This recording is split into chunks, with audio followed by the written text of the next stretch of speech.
우리는 이 세상의 크리스찬으로 살아가고 있습니다. 그리고 크리스찬으로 살아가면서 쓰임받는 삶에 대해서 우리 사모해야만 합니다. 믿고 살아가는 것에서 쓰임받는 삶이야말로 우리를 크리스찬 되게 하는 삶이기 때문에 그렇습니다.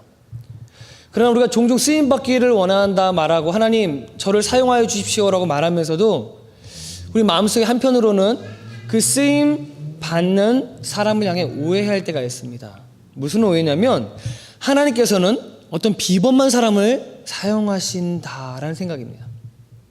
무언가 재능이 있는 사람, 또 젊은 사람, 뭐 그런 사람을 하나님은 사용하시지 나를 사용하시겠어? 라는 생각을 은연중에 가지면서도 기도하고 있습니다. 하지만 바로 그 생각이 나로 하여금 하나님 앞에서 더 멋지게 쓰임받을 수 있는 그 인생을 살아가지 못하게 할 뿐더러 아무것도 하지 않으려고 하는 나약한 인생이 되게 만든다는 사실을 여러분 기억하셔야 된다는 것을 조심해야 합니다. 하나님은요, 의로운 자를 사용하시는 것이 아닙니다. 하나님은 문제없는 사람을 사용하시는 것이 아닙니다. 하나님은 무언가 뛰어난 사람을 사용하시는 것이 아니에요.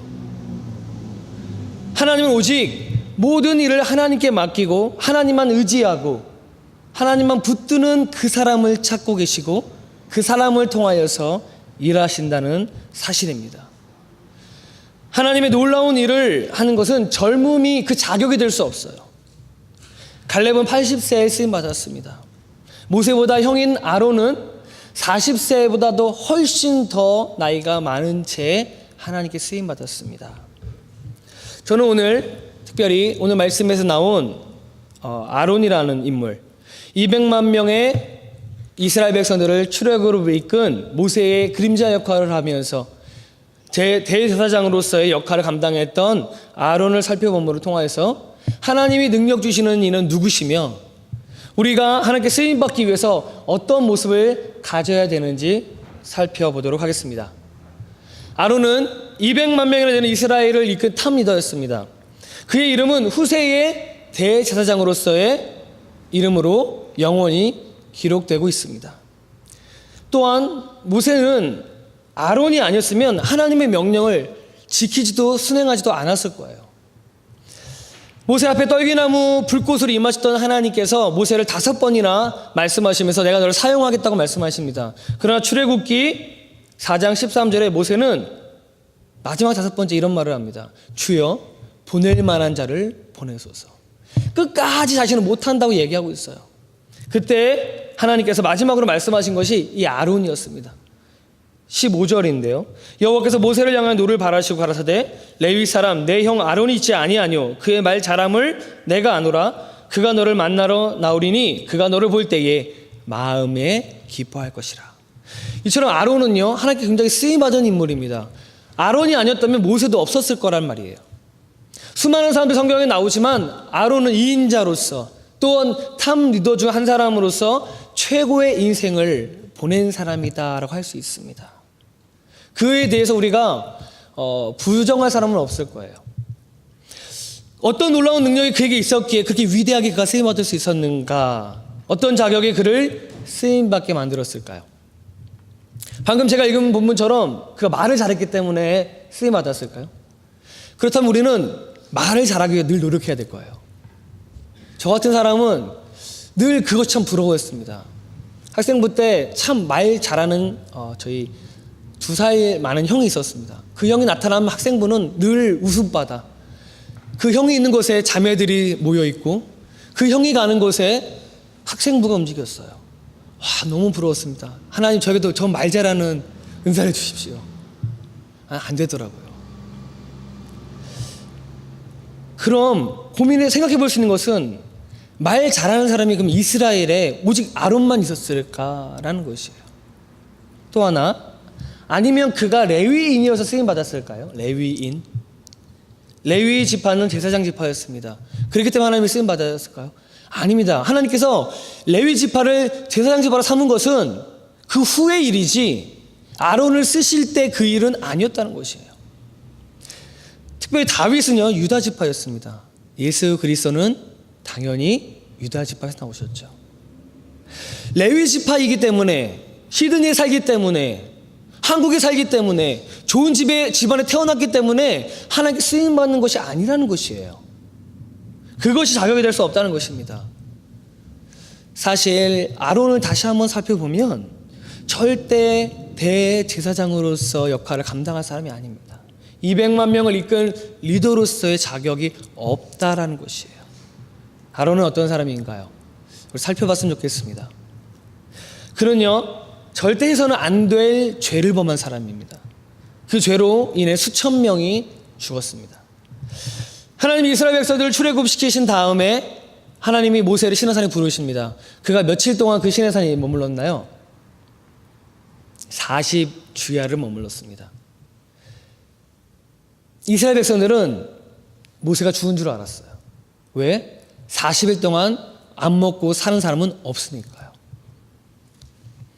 모세가 성경에서 처음으로 40주야를 금식하면서 하나님 앞에 나아간 것입니다.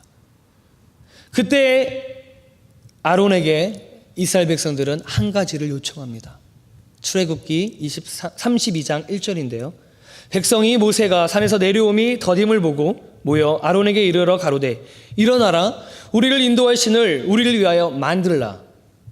이 모세 곧 우리를 애굽 땅에서 인도하여 낸 사람은 어찌 되었는지 알지 못함이니더라. 이해는 갑니다. 이해는 가요. 얼마나 모세가 안 내려왔으면 두려운 마음에 만들었겠어요. 그런데 문제는 아론으로 인해서 황금송아지가 만들어졌다는 거예요. 아론은 리더로서 하지 말자고 외쳤어야 됐습니다. 그것은 하나님 앞에 불신의 행위고 하나님 앞에 범죄 중에 가장 나쁜 범죄라고 외쳤어야 된다는 거예요. 근데 아론은 황금송아지를 만들었습니다. 결국 그 일로 인해서 이스라엘 백성들은 3,000명이 죽어야만 했습니다. 그뿐 아닙니다. 민수기 12장을 살펴보면요, 모세가 구스 여인, 이방 여인을 취합니다. 아프리카 여인이죠. 이에 대해서 모세를 아론이 감싸기는커녕 그 누나인 미리암과 함께 비방하기 시작합니다. 모세가 몰래 결혼했겠어요? 모든 사람들이 다 봤을 겁니다. 리더였는데요. 사람들은 쑥덕거리기 시작합니다. 아론이시여 당신의 동생에게 어떻게 한마디도 말씀 없으십니까? 당신이 리더라면 저 모세에게 반드시 이것이 틀렸다고 말하셔야 됩니다. 수많은 사람들이 아론에게 몰려와서 이야기했을 거예요. 그래서 아론은 미리암과 함께 모세를 비방합니다. 결국 하나님은 모세를 벌하시는 것이 아니라 비방했던 아론과 미리암에게 문둥병을 허락하십니다. 아무리 봐도 성경에서 말하는 것과 같이 말 잘하는 것 외에 아론이라는 인물은 평범하고 실수도 많고 그리고 소심한 한 사람이라는 생각이 듭니다. 하나님의 말보다 사람 말에 더 먼저 귀를 기울였던 사람이었다는 거예요. 그럼 그가 오늘 본문에서 군중을 죽이는 연병 한복판에 서 있습니다. 그 연병으로 죽은 사람이 49절에 14,700명이나 되었습니다. 그는 몸이 약한 노인이었습니다. 몇 번의 실패로 약해져 있는 사람이었어요. 인생 속에 하지 말아야 될 일들로 인해서 절망 속에 있는 한 사람이었습니다. 하지만 아론이 죽은 자와 산 자 사이에 섰을 때 그 연병은 떠나갔습니다. 하나님이 아론을 쓰신 것입니다. 아론을 통하여서 저주가 축복이 되었다는 것이죠. 그에게 무엇이 있었을까요? 우리는 이 본문에서요, 아론에게 집중해서는 안 됩니다. 아론이라는 인물에 집중하기보다는 그 일이 어떻게 일어나는지에 대한 일에 집중해야 돼요. 46절입니다. 이에 모세가 아론에게 이르되 너는 향로를 취하고 단에 불을 그것에 담고 그 위에 향을 두어 가지고 급히 여호와 회중에게로 가서 그들을 위하여 속죄하라. 여호와께서 진노하셨으므로 연병이 시작되었음이니라. 향로를 가지고 갑니다. 그 향로가 어떤 향로인가요? 37절 38절입니다. 우리가 읽지는 않았지만 한번 보도록 하겠습니다. 너는 제사장 아론의 아들 엘리아사를 명하여 붙는 불 가운데로 향로를 취하여다가 그 불을 타처에 쏟으라. 그 향로는 거룩함이니라. 사람들은 범죄하여 그 생명을 스스로 해하였거니와 그들이 향로를 여호와 앞에 드렸으므로 그 향로가 거룩하게 되었나니 그 향로를 쳐서 제단을 싸는 편처를 만들라. 이스라엘 자손에게 표가 되리라 하신지라. 이전에 고라와 고라 자손들이 또 모세에게 원망하면서 리더는 너만 하는 것이 아니다라고 얘기했습니다. 그때 하나님께서는 고라와 고라 자손들을 땅을 가르시고 그들을 땅 속에 묻어버리셨어요. 이 일로 인하여서 거룩한 이 향로가 나타난 것입니다. 그런데 41절에 이튿날에 이스라엘 자손의 온 회중이 모세와 아론을 원망합니다. 너희가 여호와의 백성을 죽였도다. 참 어느 때 우리가 교회 안에서 이렇게 하나님의 일을 하다 보면 오해가 되는 일들이 있습니다. 선한 일을 어떤 일들을 하고 있는데 오해가 되고 실망이 될 때가 있어요. 그 가운데에 이스라엘 백성도 마찬가지로 그 오해 속에서 특별히 리더를 원망하고 있습니다. 하나님은 이 가운데서 이스라엘 백성에게 다시는 이들을 살려두지 않겠다고 말씀을 하시며 멸하겠다 하십니다. 그때 했던 것이 무엇이냐면 46절이라는 거예요. 모세가 아론에게 이르릅니다. 하나님이 아론에게 이르신 것이 아니라 모세가 아론에게 이뤘다는 것이에요. 그럴 때 아론은 그 일을 순종합니다. 하나님은 내가 대단해야 쓰시는 분이 아닙니다. 내가 자격이 되어야 쓰시는 분이 아니에요. 하나님은 자격이 필요하면 그 자격을 만드십니다. 우린 다만 순종하면 돼요. 그리고 나면 그 다음에 하나님이 하십니다. 하나님은 아론을 낮은 자가 되게 하셨어요. 황금송아지를 만들 때 아론은 레위 지파를 하나님께서는 레위 지파를 앞세워서 3,000명을 죽이셨습니다. 레위 지파는 바로 아론의 지파였어요. 아론은 레위 지파의 리더격이었습니다. 무슨 말인가요? 자신은 황금송아지를 만들었는데 자신의 지파인 사람들은 그것에 반대하여서 하나님의 모세의 명령 따라 3,000명이라고 되는 가족과 이웃들을 죽였습니다. 부끄러웠을 거예요. 리더로서 실격이란 말입니다. 그리고 그는 눈앞에서 그 백성들이 자신이 만든 황금 송아지로 인해서 죽어가는 것을 보아야만 했습니다. 매일 밤 악몽에 시달렸을 거예요. 사람들의 외치는 그 비명이 귀에서 떠나지 않았을 거라는 거예요. 자신의 눈앞에서 3,000명이 죽어가는 것을 보면서 아무렇지도 않게 살아갈 사람이 누가 있을까요? 그러나 하나님은요, 아론의 생명을 취하지 않으십니다. 자신의 생명을 먼저 취할 법한데 하나님은 아론의 생명을 건들지 않으세요. 사실 아론을 가장 먼저 죽였어야 되는 거 아닌가요? 황금송아지를 만든 그 아론을 칼을 들어서 가장 먼저 죽이고 처단하고 나서 그 다음 일을 했어야만 옳았습니다. 그런데 하나님은 아무 말도 그에게 하지 않으셨어요. 그가 또 모세를 비방합니다. 하지만 하나님은 그를 문둥병이 걸리게 하셨지만 다시 그때에도 하나님은 아론의 문둥병을 치료해 주세요. 하나님께서 그에게 원하셨던 것은 무엇일까요?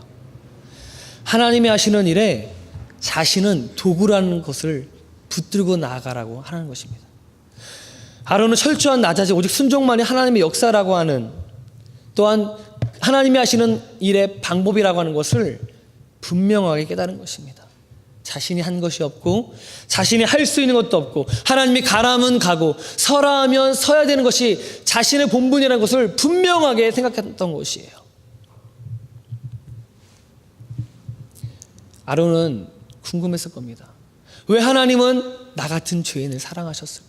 하나님은 왜 나 같은 죄인을 죽이지 않으시고 철저하게 그것들을 내 기억 속에 담아두고 살아가게 하실까?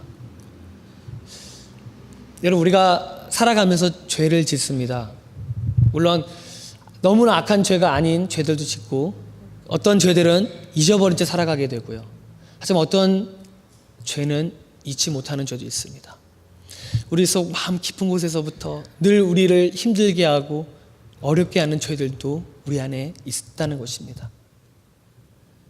그 죄가 있을 때, 그 죄를 기억할 때 우리는 다시 한번 하나님 앞에 아론과 같이 엎드려야 돼요.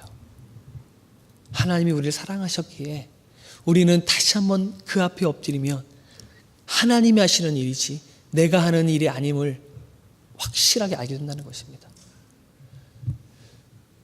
저는 그래서요, 의롭게 살려고 하면서 아무런 죄를 짓지 않는 것 같은 느낌으로, 주님, 내가 하나님 앞에 이렇게 헌금하고 이렇게 금식하고 이렇게 기도합니다. 하나님, 저 세리와 같지 않은 것을 감사드립니다 라고 하는 삶보다, 하나님, 내가 죄인입니다.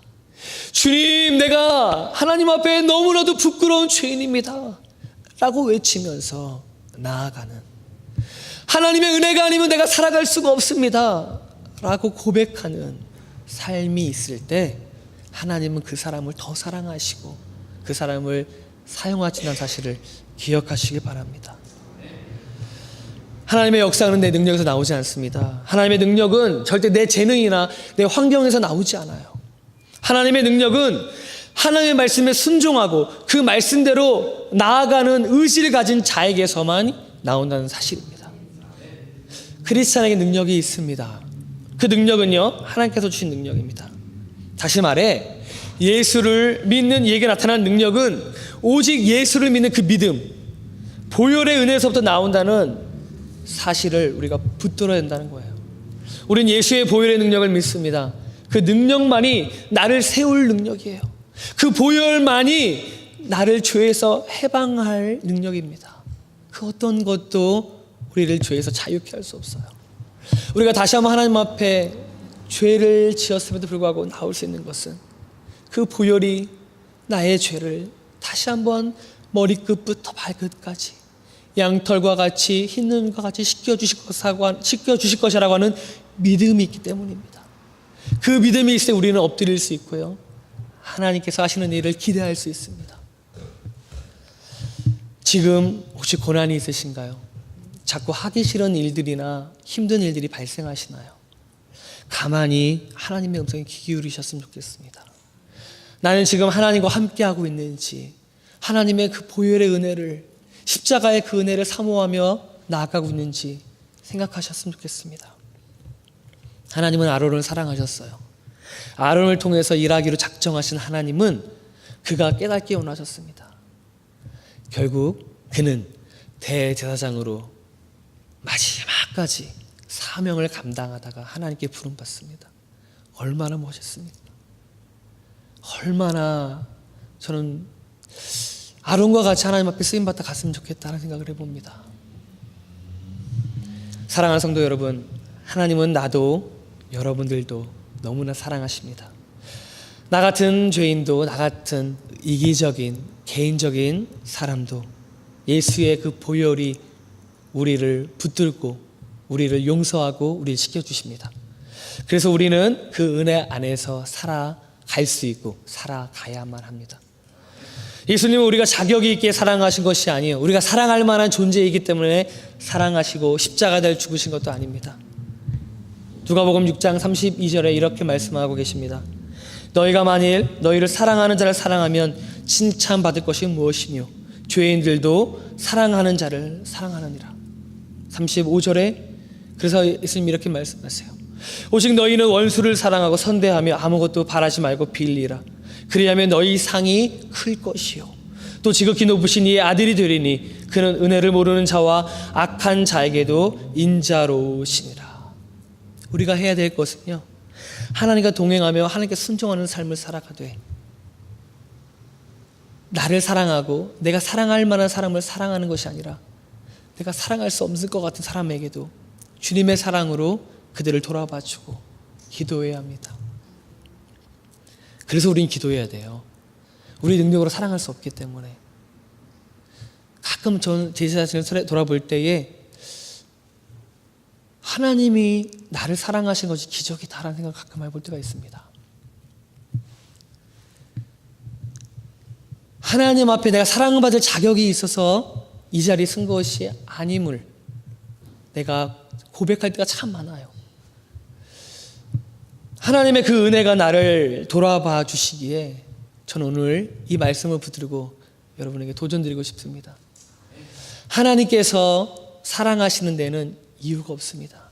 우리를 선택하신 것이고요. 그래서 우리를 사랑하십니다.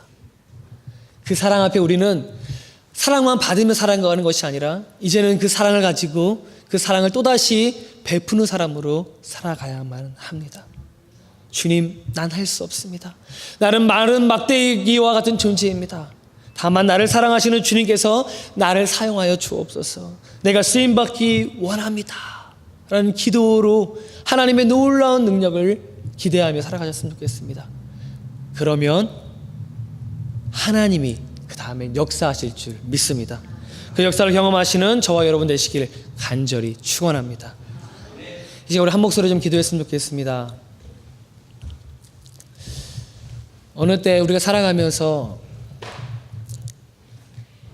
아무런 목적도 아무런 목표도 없이 살아갈 때가 있습니다. 하나님께서는요, 우리들을 절대로 그렇게 두지 않으십니다. 꿈을 갖기 원하세요. 그 꿈을 가지고 하나님의 놀라운 일들을 하기 원하십니다. 우리가 젊어야 하는 것이 아니에요. 우리가 능력이 있어야 하는 것이 아닙니다. 우리가 주의 은혜를 붙들고 주님, 사랑할 자격이 있어 사랑받는 사람이 아닌 저를 사랑하셨는데 그랬던 것처럼 나도 이제 하나님 그 사랑으로 살아가게 하여 달라고 기도해야 할 것입니다. 오직 주님 앞에 주님 나를 써달라고, 주님 나를 통하여서 하나님의 놀라운 일들을 이루어주시고 그 꿈을 가지고 하나님 앞에 살아가게 해달라고 기도해야 할 것입니다. 이제 우리 간절히 주님 앞에 기도로 나아가도록 하겠습니다. 기도합니다.